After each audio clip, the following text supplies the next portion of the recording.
Welcome everyone, and thanks so much for joining us for this month's State of Freight webinar. My name is Mary Ann Hensley. I'm the Vice President of Marketing for Sonar, and I'll be your host for today. I'm joined today by our Head of Freight Market Intelligence, Zach Strickland, and Senior Analyst, Tony Mulvey, and we're happy to bring you this webinar in partnership with our friends at Amarok. Today's conversation will cover the latest insights from our Sonar platform, current market trends, and an update on the state of the industry as a whole. Zach and Tony will also be answering your questions live following our discussion. And before we get started, just a couple of quick things. First, if you have any technical issues during the webinar, you can reach out to our team via the audience chat function in your webinar console. And if you have questions that you would like to ask our experts, you can enter those through the Q&A box in your console at any point during our conversation today, and we'll get to as many of those as possible during the live Q&A. We'll also be sending a link to the recording of this webinar tomorrow in case you'd like to view it on demand or share it with your colleagues. And at this point, I will go ahead and turn it over to Zach and Tony to kick off today's discussion. Let's jump right in, guys. All right, thank you for that, Mary Ann, and thank you all for joining us today. We've got a substitute today for Craig, who is out traveling the world, visiting all the freight markets around the country. But Tony Mulvey, thank you for substituting in as needed. We will, of course, be doing this with Craig here in a couple of weeks at the state of the future of supply chain, where we'll do it live on stage. So without further ado, though, let's get everybody up to speed. The last time that we had the state of freight, we were talking about, I think, this continued churn of capacity. The market was very soft, loose. We had some earnings reports come out. We talked about Knight-Swift showing some, signaling some weaker situations moving forward. But now I think we've come a month later, we've seen articles now, and the data, of course, supports this, that the market's showing signs of turning. Now, that turning is super slow. Yeah. But we've seen this kind of come around a little bit. Yeah, I mean, I think the perfect example is what came out of the Wolf Research Transportation Conference with CEOs, the publicly traded companies, talking about, hey, there's some signs of optimism showing up in the freight market. I think what's interesting is when you really dive kind of in, we'll talk about it here with the data, but the timeline of it is dramatically shifted. Well, I shouldn't say dramatically shifted. It's just, it lends more credence to this change in the back half of the year versus where many people were believing that it might not happen based on some of the reports in the first quarter until next year. But some of these changes that are starting to show up, bubbling to the surface in the freight market, kind of lends credence to this changing capacity conditions come the back half of the year. Yeah, let's pull up the first chart, the outbound tender rejection index. I think this is a perfect chart to start off with. I pulled out the COVID tender rejection rates here from 2020, 2021. But you can see the green line there is us coming out of that COVID world. I actually put in 2019 as well. It's kind of barely visible. I should have changed the color on that a little bit, but it's orangish red. And you can see we actually just now have crossed 2019 in terms of tender rejection rate. And that upward trend over the last week. And you can say, hey, Zach, it was road check week. It was Memorial Day. But guess what didn't have a big impact last year? Road check week and Memorial Day. So, I mean, I think what you're saying here, Tony, and I think this is kind of the point of what happened at the Wolf Research Conference is, sure, rejection rates aren't 20%. Yeah. They're not even 10%. Actually, we haven't even crossed 5% yet. So we're still what we would consider a very loose environment. Mm-hmm. But the sensitivity of the market has been increasing. And even though we're not necessarily at an inflection point, as people would call it, it looks like we're seeing some increased signs that this market is actually churning through. Yeah, absolutely. When you look at that rejection rate and you look at last year where we were in that blue line, I mean, we bottomed out what was during road check week and right ahead of Memorial Day. That was the lowest level we've hit outside of the COVID pandemic ever, right? Yep. That was the low. So I think you've seen this increase really has been a sign that the market now, while it feels very similar to the way it was this time last year, and rejection rates, I mean, we're talking less than 200 basis point real difference from where we were at this time last year, and really even back to 2019. You mentioned it just crossed over that level. But I think the interesting part about this is, like, the market is changing. It just doesn't feel like the dynamics are very different than they were a year ago, right? Because we were kind of in this, okay, we're near the bottom or at the bottom. Yeah. Things have started to trend up. They've continued to trend higher. I mean, if you go and look at the trend line that you see, bottomed in kind of mid-May, trended higher throughout the rest of the year, started out this year a little higher. Q1 rejection rates on average higher than Q4, which rarely, if ever, happens. Right. And then we kind of bottomed out here in early May, but we've been on the rise for really since May 1st. And I think to me, that's a sign that, hey, this market, if these outside influencers are having a greater impact on the overall freight market, and while it's not big enough to, change the overall optimism or the lull in this freight market, the recession, it's a sign that, hey, things are changing. Yeah. The holidays were more reactive last quarter, or in the fourth quarter of this last year, than they were the year prior. So these outside influences are starting to have a greater impact on capacity conditions in the market. Yeah, and I think, to put this into deeper context, what this means from a transportation service provider perspective, I think there is visibility to a light at the end of the tunnel in terms of, are you going to have to crawl over each other to win business? The answer is yes in the near term. It's still yes, but you're not having to do it as much. And whereas last year at this time, we were talking about, economic stability as actually a threat. And there was really no light at all at the end of this tunnel. It was just, we're in a market that's super soft. From a shipper perspective, though, this is a weird space. I think it's one of those where you've been having this pretty easy go of it in terms of transportation management. You've had no recourse. Any bad decision you make is almost easily covered up with the abundance of capacity. So what happens is when you get a little bit complacent because you're used to getting things, whenever you need them, that time is now going away.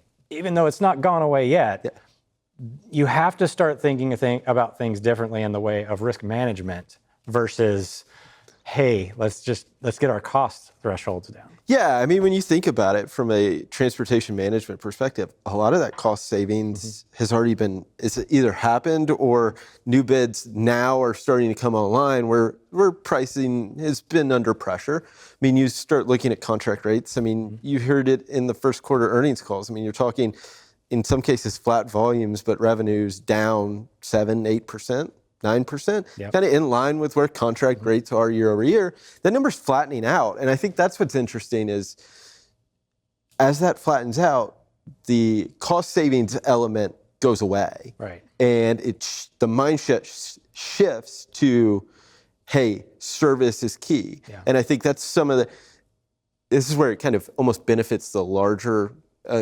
fleet that operates more under the contract. But it's still, you're going to have to service the freight. And I think that's where it's becoming more paramount now versus just getting the cost savings.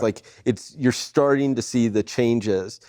But with this, the sensitivity in the market lends to more challenging service conditions, right? Well, service is about to get more expensive. Yeah, exactly. So it's like this, as we get to this point, it changes, the cost, I think getting 10% reduction in rates again isn't feasible, but I also don't think it's necessary for these, they've already assumed a lot of this cost savings. They aren't necessarily in the position to go out or need to go out and get more. Yeah, and they don't, obviously they don't have access to these balance sheets and income statements from a lot of the carriers, not realizing how tight a lot of these operations are. Yeah, I mean, when you start talking about running 100 plus ORs, I mean, you're losing money for every mile that you run, and every dollar you bring in, you're spending more money on the way out. Now it's the time to think about what's going to be the cost of service in the fourth quarter. Yeah. or the third quarter, or whatever it is. I mean, we don't have the magic lens. And but even at this point into next year, because I mean, if you're starting to talk annual contracts, I mean, you're talking midway through the cycle. So really second quarter of next year is what you're effectively bidding on. If you're in an annual, you got to think about where we're going to be at the midpoint of next year, which is crazy to think as we sit here on May 23rd. Right. I want to break this down a little bit further into, we have multiple types of nuance in the freight market domestically. I'm going to break down the truckload market a little bit further here. I want to pull up the next chart, the outbound tender rejection indices for van, refrigerated, and flatbed, because we've had this divergence. And van, is the most widely served. It's the most readily available. It's general commodity. Doesn't have a lot of specialized requirements around it. Refrigerated, the second, there accounts for roughly 15-20%. And then you got flatbed, which is the most volatile, and it's really the most disconnected from the other two. And you can see that clearly here when we have the flatbed rejection index. No, you had it right before, but this one says the same purpose. But flatbed rejection rates are in orange there. They're elevated. Yeah. And this makes sense. We're in the spring season. Construction, industrial production, infrastructure has been a lot better than I'm not going to say the consumer side of the economy has been weak, but it hasn't been as strong as it was during the pandemic. Yeah. And the refrigerated and van side serve those a little bit more so. So you can almost look at this as a macroeconomic indicator. What are your thoughts here on the differences between flatbed, refrigerated, and van? I think one, it's the nuances that come with it, right? Flatbed is a little more labor intensive from the driver perspective. So less owner operators just going out on their own, moving general freight, right? Like for an owner operator that was coming into the market, it was really easy to go move dry van freight during the pandemic. Not the same on the flatbed side. But I think what's interesting is you start looking at it, like we had 1 month of really bad housing starts, but I wouldn't read too much into it because again, it wasn't a trend. It was one bad month. But you have to remember the government stimulated a lot of money or is starting to move the money that they wrote in a bill to out into, infrastructure and things like that. And that leads to increased activity in the flatbed space. That's what we're seeing, right? I mean, we measure it by capacity. It's really hard to measure by volume just because it is so small. But by looking at rejection rates, you're getting a gauge at how much activity is going on. When those are elevated or rising, it's increased activity, and it's a timing perspective. It's a harder market to get into from a driver and owner operator smaller fleet perspective because it's more nuanced. But I look at it and it's like, okay, this suggests to me that the summer industrial side of the economy should hold up fairly well because this will move prior to any of that happening. You saw the purchasing managers index, it entered back into contraction after a month of expansion, but still it's starting to get more into that closer to expansionary territory, which is important again for the flatbed sector and the industrial economy. I look at the other two, the reefer side was kind of ripe for disruption. It felt like it's the time that you would see it because one, you've got produce starting to pop. You look Southern California, that's really where you're seeing reefer rejection rates really start to increase. The Southeast, outside of Miami, but outside of Miami, Lakeland. We're past the Mother's Day. Yeah, we're past Southern Florida, Central Florida. It's moved a little further north. So you've got that, you've got road check week. So you've got produce, road check week, and Memorial Day all happening around the same time. It's ripe for disruption. We look at it though, it's still historically low. It's still sub 10%. And normally, we were talking in 2019, reefer rejections really never got below 10%. So they've been really low and really depressed. So this is like a needed move. It's just fairly aggressive in comparison to what you're seeing in the van market, but it should be. Yeah, I agree. Let's look at rates a little bit. Look at the FTI, RTI, and NTI to see how this translates into the spot market and spot rates. Now, I will preface this by saying I want to dive in a little bit more on the nuance and the dramatic differential between contract and spot freight that I'll dive into a little bit later. But spot rates, of course, near term, ad hoc, transactional, in the moment, negotiations. The flatbed rates there on top, FTI in white, the refrigerated there in the middle in sort of the off-white-ish, bluish color, and then NTI for dry van freight down there on the bottom. All three of them, though, showing an upward trajectory towards the very end. Road check week obviously having a decent influence here. And I don't want to say that this was expected to this level, but it sort of is expected. Yeah. I just don't know if we can say that road check week is necessarily the big catalyst for the freight market that everybody's looking for. Memorial Day, of course, upcoming too, making that a little bit thing. But this time last year, we really didn't see spot market activity really heat up. Yeah, I think what's interesting is you are in a position, or the market's in a position where we have lost capacity over the past year, right? I mean, I think every month for the last 18 months, we've seen a net negative of carriers in the market or authorities in the market. So I think as those churn, it creates this sensitivity because capacity is leaving the market.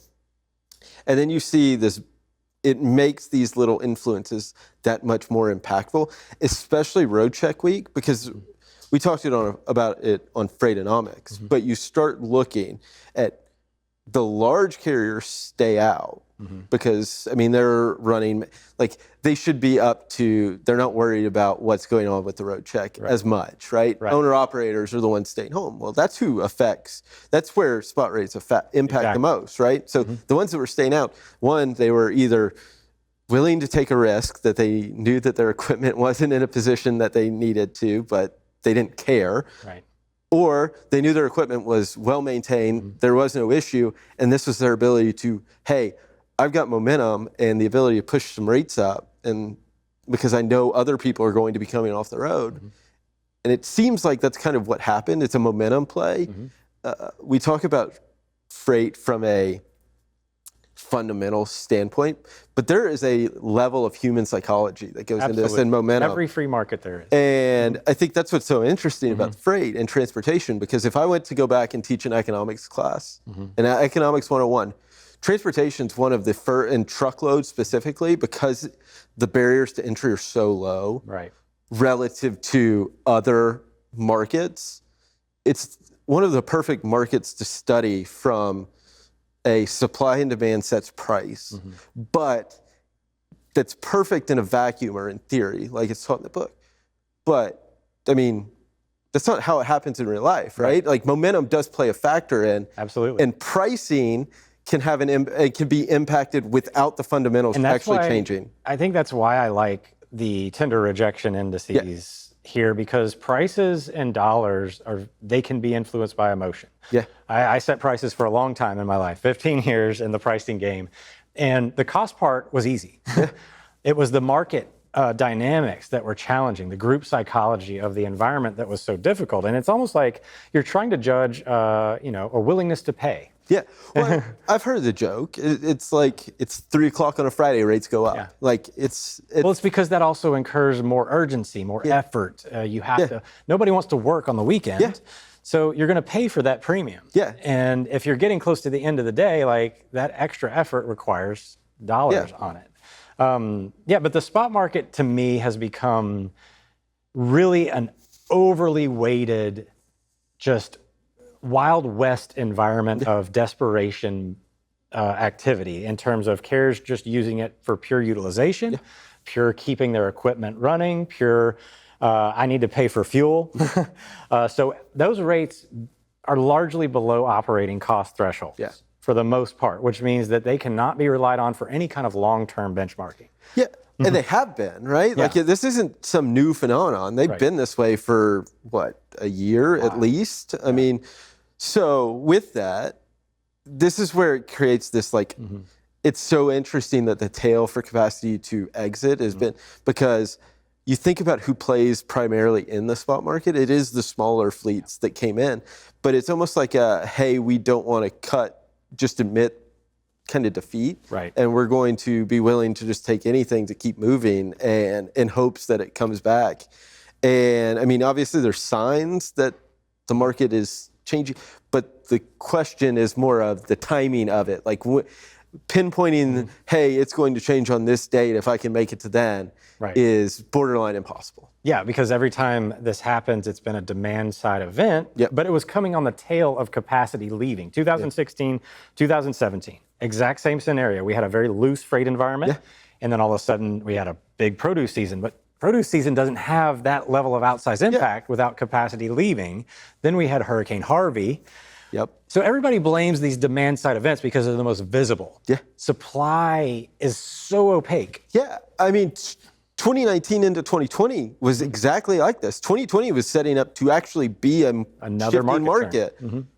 COVID accelerated that to some degree, but you look at what happened in 2019 and the rate of exits and the size of some of the exits. I mean, you're talking Celadon going out in the last, December of 2019. I mean, that's a large carrier that had other challenges prior to that, but that freight market in 2019 ultimately led to that exit. Right. But then it set up 2020 that any disruption, now COVID, again, like once in a lifetime disruption, but it created this phenomenon that, I mean, you saw where it was felt where rates went. I mean, they went to record highs, right? So it was capacity churning and then a demand side strike. Well, let's talk about demand here. OTVI, I want to pull this up. This is our tender volume index for the nation. It counts the total number of tenders from carrier or from shipper to carrier. So it counts accepted and rejected, but this is a very fast demand side index. So you can see the green line there is 2022. I've removed the COVID years of 2020 and 2021 because that makes the scale very difficult to read, makes the chart noisy. We all know demand was super high. You can actually see the end of it there. So not a year that we expect to occur without some sort of crazy event again, but the white line is the current year. And you'll see that it's actually the it's the second highest compared to last year, or 2022, I should say. Last year in light blue, and then you have 2019 there in orange. And if I told you that, this is where we were over the last 5 years, you'd say, man, that's a pretty stable, that's a pretty decent growth rate in demand. We shouldn't be in a freight recession based on demand side dynamics alone. Yeah, you look at that. I mean, when you start factoring in the economy, right? If the economy is growing, say 2-3%, you would anticipate by, freight volumes would follow that similar trend. Now, we can throw COVID out the window because that, if you go look at the GDP chart during that time, it is completely out of whack. But I mean, the idea here is what you've seen is this continued increase. I mean, we've been up over last year's levels throughout for the entire year. We're like 9% higher in terms of tender volume. Now, I think, and the problem, of course, is there's much more operators out there. There's many more operators than we've had. And that's what's being felt, right? It's not that there's not demand out there. And I think that's what gets lost sometimes is where's the freight? Well, it's being spread out among many more operators. I think we'll have a chart here in a little while. It talks about the carrier details trucking authorities. I mean, they're up, 39% in the last year or in the last 5 years. So before we get to that, though, I want to, one of the things that I talk to a lot of people about is this demand side dynamic of look how remarkably flat and stable TVI is from the start of the year forward.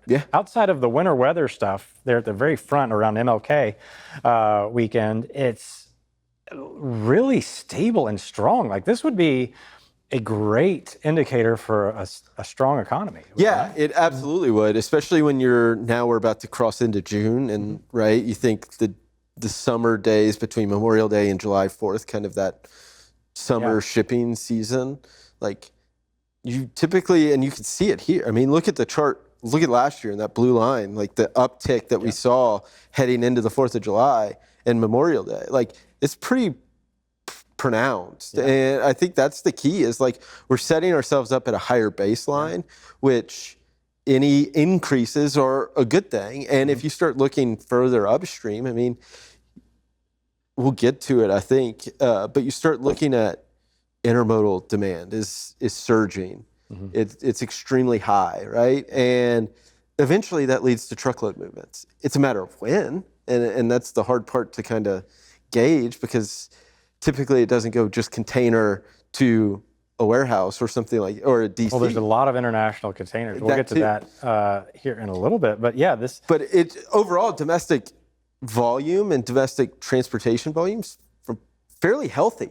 Yeah, and what I tell people about this chart here is I'm looking at it from more of a macroeconomic standpoint than anything, in the way that we've been thinking about this recession, this looming recession. We thought about it, Craig and I talked about it last year at this time, like the debt level increases. There's all sorts of pieces you can point to in macroeconomic data that give you pause about the stability of our economic environment. There still are. And the New York Fed released their survey and data around like delinquency rates. Like credit card delinquency rates are at the highest level that they've been, severe delinquency, so 90 plus days delinquent. They're at the highest level they've been in over 10 years. I mean, we're talking back to, I think it's the second quarter of 2011 was the last time, 2011, 2012, somewhere in that range. So, I mean, while they're low relative to where they were prior to the great financial crisis, they're still climbing and climbing at a rapid pace. Like a lot of when the government injected money into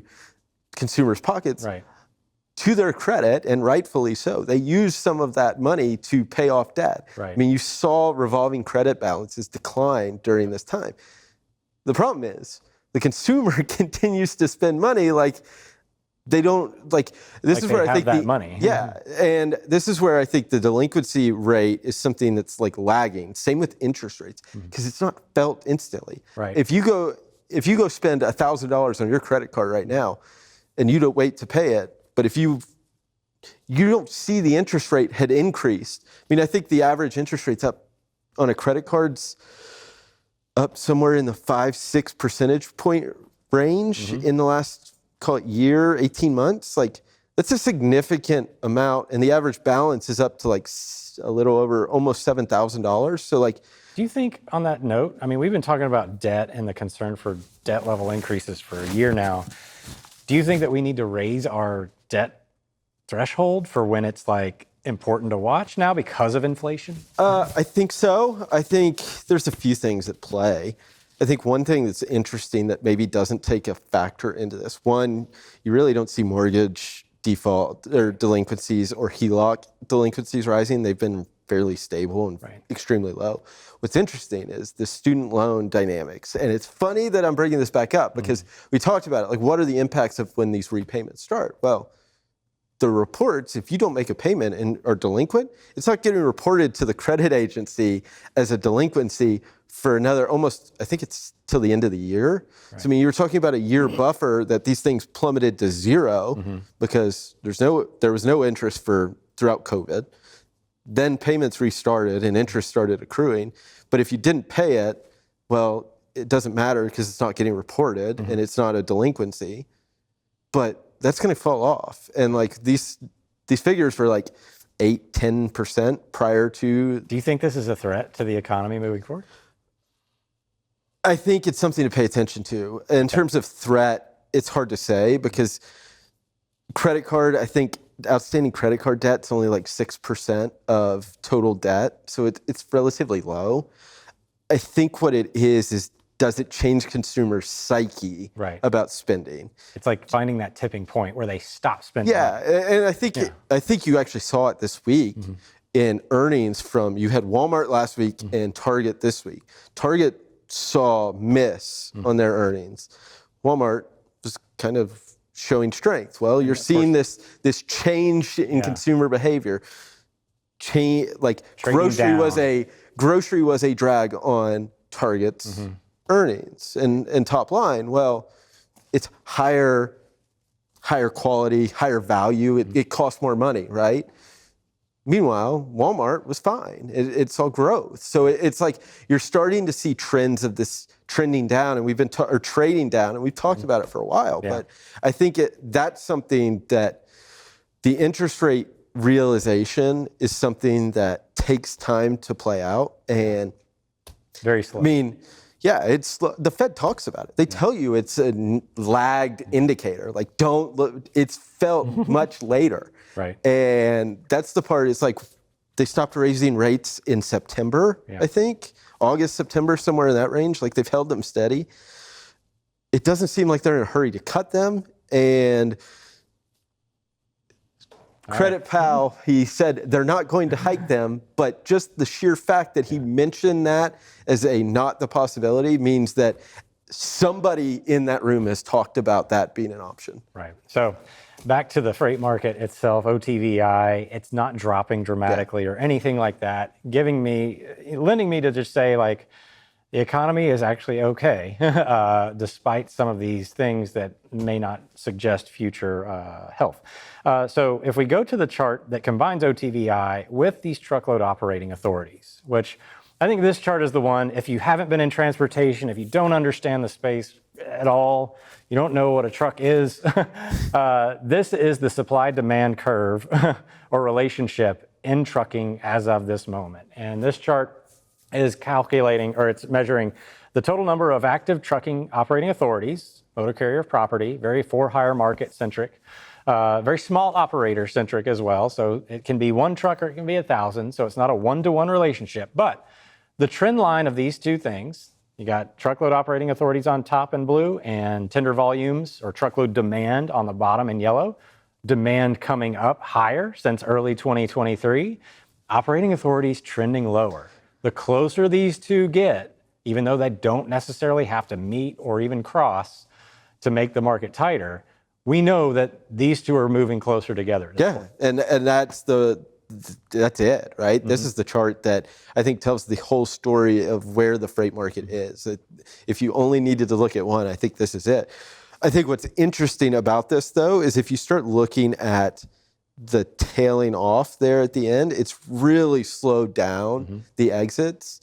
And some of that, I wonder, is the net exits. Yeah, net exits, right? So it's really slowed down. I mean, March and April, fairly slow in the terms of, or not a huge number of net exits. Yeah.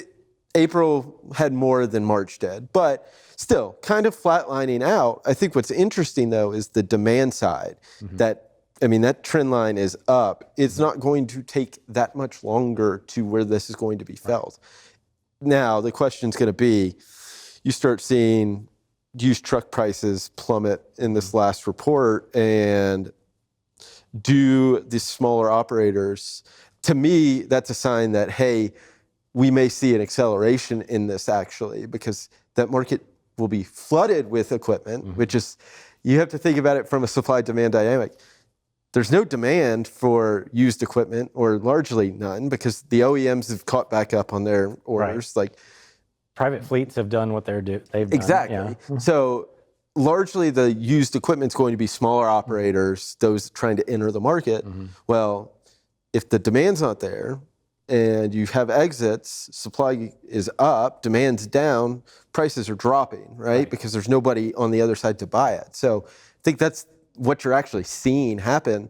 And it wouldn't surprise me if you come back in, not a month, call it a month or two, and see this number significantly tighter than where it is right now. Yeah, for context, this thing peaked out in early 2023, where we had a 62% growth in operating authorities and only about a 4 or 5% growth figure in the since 2019, or 5 years prior, I should say, so 2018.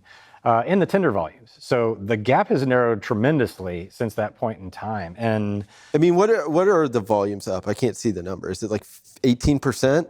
Yeah, in the last 5 years, somewhere in that range, 18, 19%? I mean, again, 13, this goes 14%. Back, okay, 14. Actually, no, 19%. 19%. 19. Right. So guess what? I mean, we're talking almost 20% growth in the total number of tenders in the last 5 years. That's fairly healthy. I mean, that's faster than what GDP would be expected to grow. But yes, because we there can was talk of COVID and things like that. It throws it out of the water, or throws it out, makes it skewed. But I mean, you're still talking tender volumes growing at a rate faster than what you would anticipated GDP growth to be.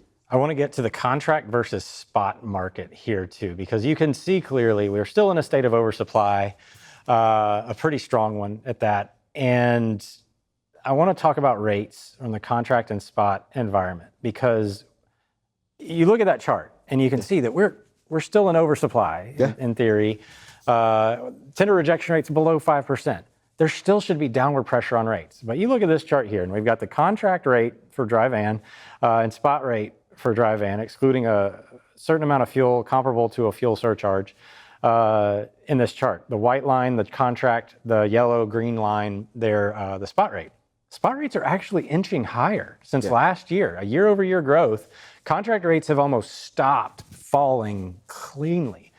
In a state of oversupply, we should see rates still have downward momentum and pressure on them. Yet, I think this is the thing that Derek Leathers at Werner was referencing at Wolf Research, and we were talking about earlier, that the market's turning, but it's turning very, very slowly. And to me, the spot rate or the spot market has become the floor, the absolute floor value of transportation capacity in the market.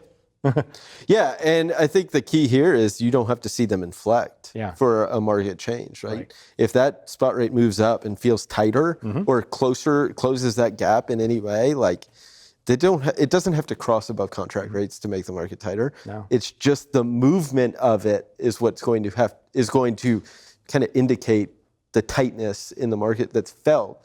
And when it starts to shift to the spot market, eventually that bleeds over into the contract space. And if you look at it, I mean, look back at 2020. I mean, you're talking spot rates bottomed and then rebounded really rapid. And it almost forced the issue because they rose so fast from the bottom to where they really continue to rise that it forced contract rates to react faster. But then you flip it, when the market turned, it took contract rates, I mean, we were talking, they should be falling 60 to 90 days typically, but it got pushed out 120, 180 days. Well, when the market gets tighter again, spot rates will end up leading contract rates higher at some point. It's just if that's going to be sustained and how fast is that increase. We talk about the running joke with contract rates is we call them paper rates. Because you see when the market flips, you see it really exacerbated there in 2020, 2021. But yet we still have people that target spot rates for long-term prices. If contract rates are paper rates, what does that make spot rates? Tissue? Exactly. But what's interesting is at least it would give, if you went to go in pricing, and we've talked about index-linked contracts before, but at least that way you're capturing you're seeing the market direction, right? You're not going to be caught off guard or feel like you're getting left out in behind. And that's again where the service comes in. It effectively takes pricing as a very important piece. And while it's still important, it places a bigger priority on service.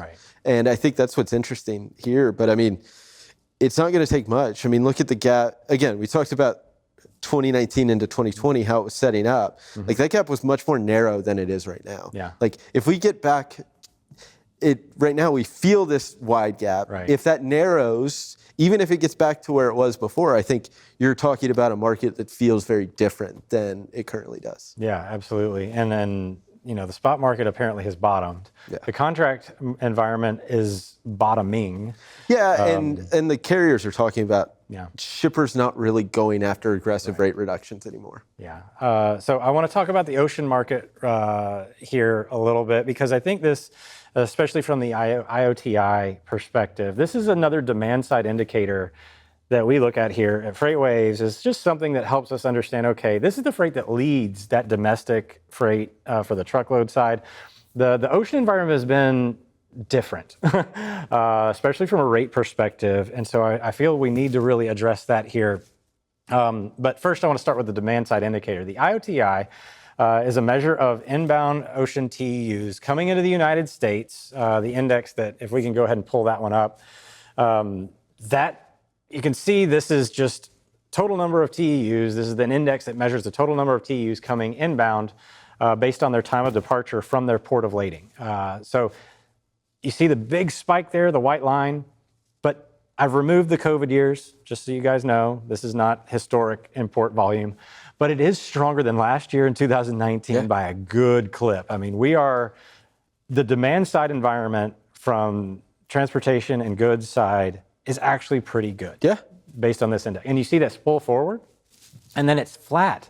It's really, really stable. We've got a nice, stable ordering process. Yeah, and I think that's the takeaway that I have, is that if you look at the prior years, I mean, you see downward movements. And that's after Lunar the New Year. Yeah. After the recovery from Lunar New Year, you typically see it recover, and then you see it tail off until you get into kind of early summer months ahead of the peak on the ocean, which tends to be that July, August, early September, August into Golden Week, which is traditionally that like first week in October. I mean, we've been stable, which sets up this baseline. If we get this peak season, like the ocean executives are expecting, like they were expecting it earlier than normal peak season.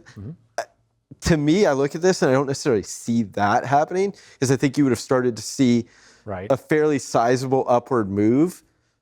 But I look at this and it sets up the back half. If we get a move like we did last year, because the number from May to into August was in the blue line. Inventories corrected for the first half of the year, and then they got to a place where they were kind of almost recovering. So I mean, if you see a similar move ahead into what will eventually flow into fourth quarter freight, I mean, we're set up for a demand side.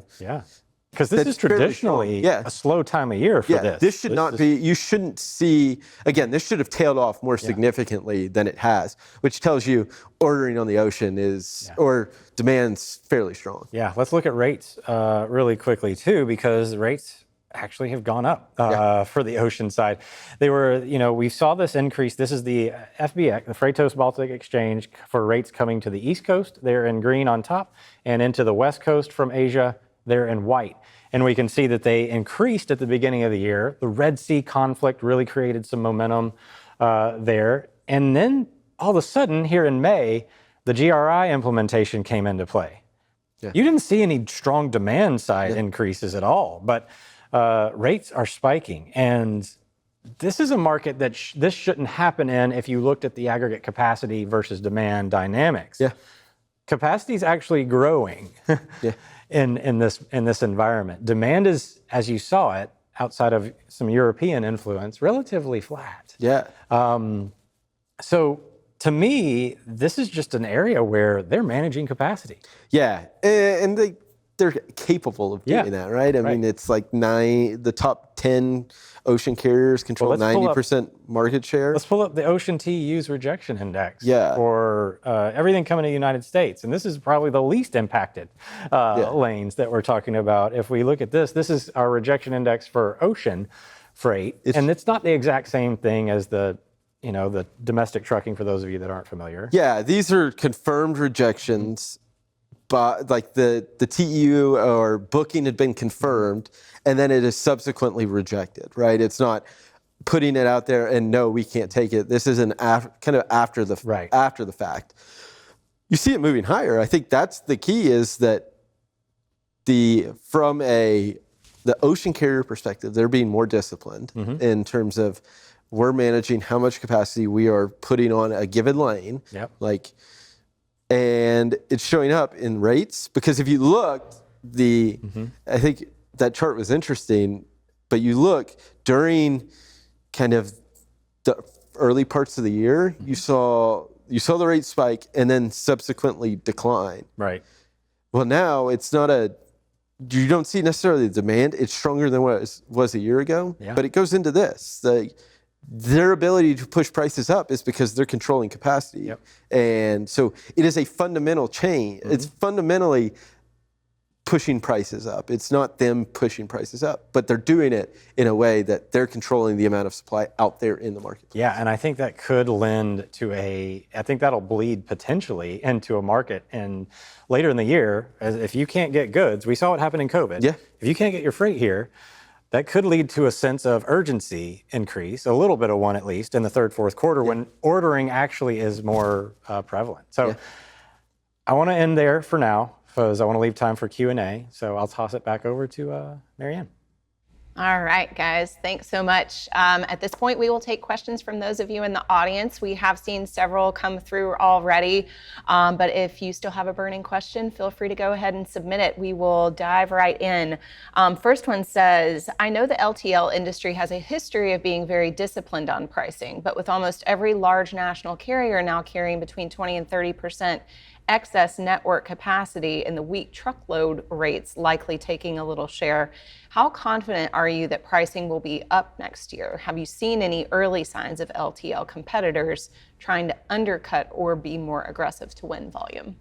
Oh, yeah, wheelhouse. I actually skipped over this chart. If we could pull up the LTL chart here, because I knew we were running tight on time, but I'm glad we got this question because I wanted to address it. The LTL rate environment, of course, got a boost. We can go ahead and pull this up. This is the average rate per hundredweight. This is a noisy chart. Don't ignore the volatility for the moment, but look at that white line, trend line that I drew over the top of it. It's the moving average. And so you can, if you follow along, look at April of last year. We were actually seeing rates fall in the LTL environment. LTL follows truckload by about 6 to 9 months in general. And we were seeing the LTL market start to respond to the soft trucking dynamics.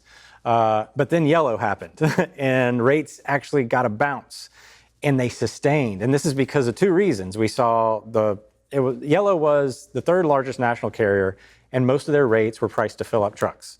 So you lost low priced freight. And in that, you had to transition to not only a higher priced alternative, but also they got the storyline to help them say, hey, I need to price this higher because that carrier just went out of business. Yeah.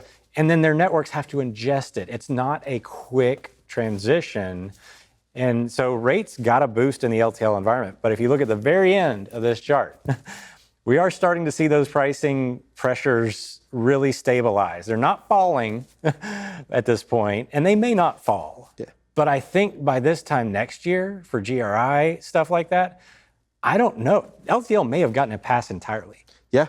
And I think that we're looking at, maybe you'll see some rate concessions this year to an extent as bids come through a little bit. But GRIs, I think, will be actually in a better place this time next year. Yeah, especially if the truckload market changes in the way that it's kind of setting itself up to. It will lend itself to the LTL market to kind of sustain its pricing power. LTL is far less fragmented. Yeah, well, and even more so now. Yeah, and they're far more disciplined in their pricing. Yeah, they don't have a spot market. Yep. Next question. How much is trucking capacity above the levels from 2019? Is it likely that trucking capacity can actually fall back to the levels the industry saw in 2019? I'll tell you, in short, it's up. I mean, we saw the chart earlier. I mean, it's up, 30? The number of authorities is up 30 some odd percent. Right. But to fall back to 2019, the market couldn't sustain that. No, because we've had too much volume growth. Right. And I think we'll pull the chart back up. I mean, there it is. If we fell back to 2019 levels and we had 19% more volume, the market would be back to where it was back in 2020, or that's what it would feel like. It'd feel like COVID. So to get back to 2019 levels, I don't think it's very possible, or I don't think will happen. We have to have more capacity in the market now than we did in 2019. It's just a matter of what is that actual balance and what does it have to be at. It doesn't need to be down. You don't need these numbers to come into equilibrium. Yeah, and I think the big risk here is that we actually see capacity bleed off quickly. Yeah. At some point in time. We haven't really had that. That's been the big driving thing that everybody's confused about, is how has capacity held on so long from both a large, small, mid-sized carrier perspective when their cost of operation had been so high. A lot of that had to do with the fact that they were able to make a lot of money during COVID. They're able to sustain with lending practices as well, but there is an ongoing risk that we see an acceleration in capacity leave the market like we saw in 2019. Yeah, exactly. That's it. That was it. It's like as this gets long, I mean, we've been waiting for it, but the longer it goes, the faster this should accelerate, because unless there's an extreme boost in demand, I mean, one thing that would hurt it right now would probably be a hurricane from a perspective of it would probably keep more in the market for a longer period of time. Right. But it would also be needed to help boost the rates, right? So it's like, you kind of, as a transportation service provider, in a weird way, you want the market to continue to be pretty loose. Yeah, especially if you are in a position where you are going to be Yeah. able to sustain it no matter what. Especially at this demand level. There's not a lot of reason to think that demand is going to increase sustainably at the level that it did over the last year. Yeah. Like, it actually has flattened out already. So you really want to stay in an environment that's got a sustainable level of demand for a long period of time until the market does hit that equilibrium. And honestly, from a shipper perspective, you probably want that too, because the volatility is what creates so much cost uncertainty on both sides. Yeah, absolutely. And that's where freight brokers come into play. Yep. All right, next question for you. It says, how will 2024's container shipping rate surges that were sparked in part by the Red Sea crisis and the U.S. import boom affect land-based shipping costs? I don't know how much of an impact it actually has. Yeah. I think it does if you're running an international supply chain, I think it has more of an impact. But if you're purely domestic, I don't think it changes anything. And then from a transportation provider perspective, like, there's nothing that suggests, outside of the noise that we're starting to see, I don't think there's anything that suggests that this is going to increase. Yeah, we just talked about how the international container shipping and domestic trucking markets are very different in the way that they are operated and managed. I mean, you have carriers able to manage their capacity.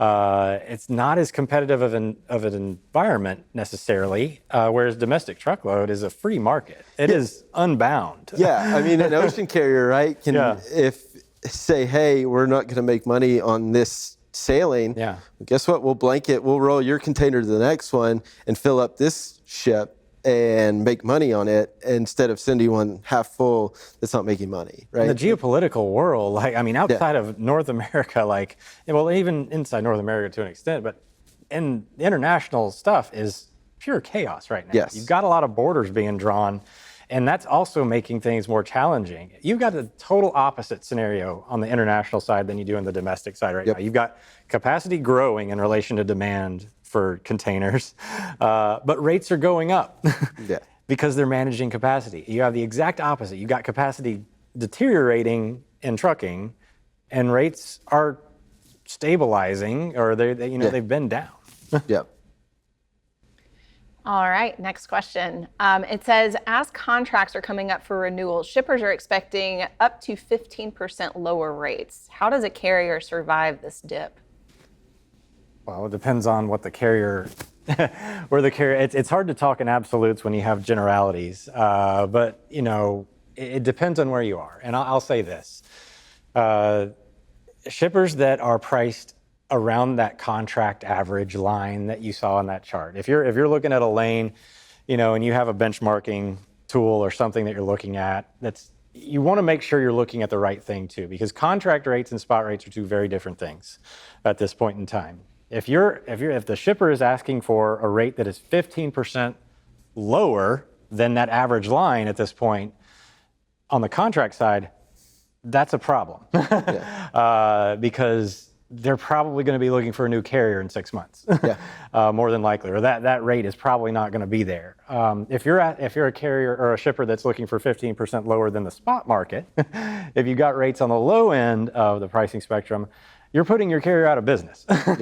Or they're just going to walk away. They're already talking about walking away. They're not going to get 15% this year in that world. From a carrier perspective, though, if you're it ultimately depends on what your operating costs are too, right? Like, if you could handle it and withstand it, I mean, at some point, like, it doesn't make sense, but it's all going to this is where it goes back to the micro, like, what is your situation in this case? Like, it's where you said it's hard to talk in absolutes. So it depends on your situation.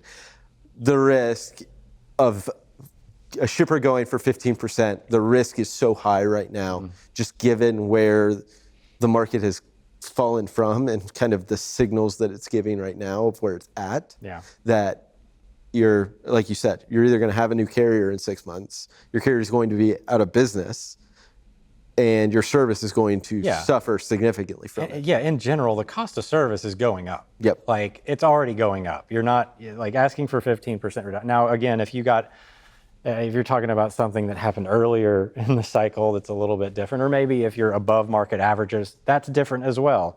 But in general, the cost of service is increasing, and asking for a double-digit rate decrease for a commodity that is set to expand its cost, and you don't control it. Yeah. This isn't some physical good. This is a commodity that is very fungible, and you don't own it with the way that contract pricing works. Yeah, absolutely. Yeah.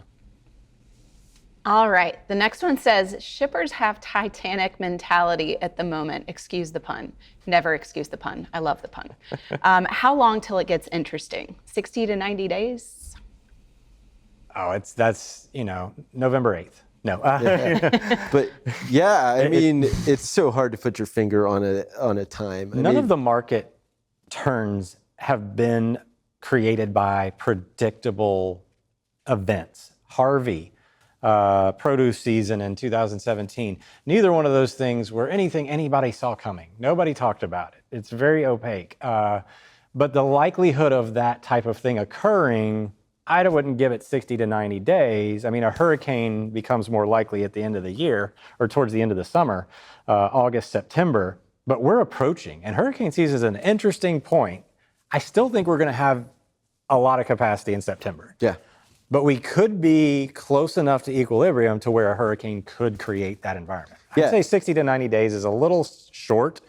I think we're looking a little bit deeper into the fourth quarter before we see that real strong inflection, potentially. Absolutely. And more than likely, that's not going to be a sustainable thing because it's followed by the winter. And you'll see the market kind of loosen up. But then the spring, summer of 2025, it's almost a guarantee that it'll be a sustainably different market. Yep. All right, next one for you guys. What are some expectations we should have for the upcoming summer season? Do you think capacity will open up throughout the next several weeks? I mean, I don't know on the capacity front, but I mean, that demand chart looked promising when you factor in the fact that ocean demand has been relatively stable for a few months. Like, that kind of lends the idea, and import volumes that have cleared customs have been strong year over year now for almost the whole year. So, I mean, you're talking about an import-driven growth, and eventually that turns into freight, because that freight that was moving on the ocean in March and January, February, March, even early April, that's the stuff that's going to be moving in the summer. So that, from a volume perspective, I think you're still in this environment where you're going to see fairly sizable year over year growth in overall outbound tender volumes. The capacity front is a little more challenging because it's the harder side of the equation to see. Yeah, to me, it's about market psychology at this point. Yeah. Like, we talk about this optimism from a transportation service provider perspective for the end of the year. We don't really know that that's going to be the moment that it really truly turns. Just the data suggests that we are moving towards it, and it's becoming increasingly likely. That being said, if everybody's watching State of Freight, if everybody's reading this and they constantly hear, hey, the market's going to turn, that's probably going to sustain capacity longer than expected. So if you think that you're going to be able to sit your truck for 3 months and then come back into the market, that could delay this whole expectation.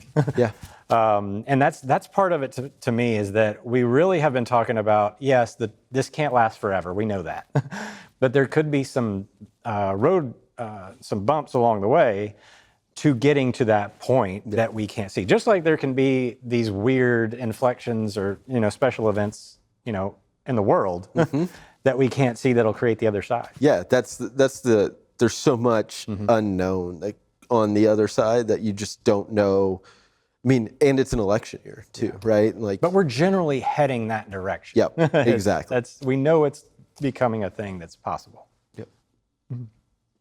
All right, everyone, that is all of the time that we have for today. So Zach and Tony, thanks so much as always for being here to share your insights with us. And thank you to our friends at Amarok for partnering with us to bring you today's discussion as well. We appreciate you, our audience, in addition, for participating and asking so many excellent questions. Before we sign off, just a quick reminder that our Future of Supply Chain event will be taking place in less than 2 weeks, June 4th and 5th in Atlanta. And this is going to be a good one. In addition to an epic party at the Porsche Experience Center, our very own Zach Strickland is going head-to-head with DAT's Ken Adamo for the great debate, and trust me, you do not want to miss it. Get your tickets today at live.freightwaves.com. Thanks for joining us.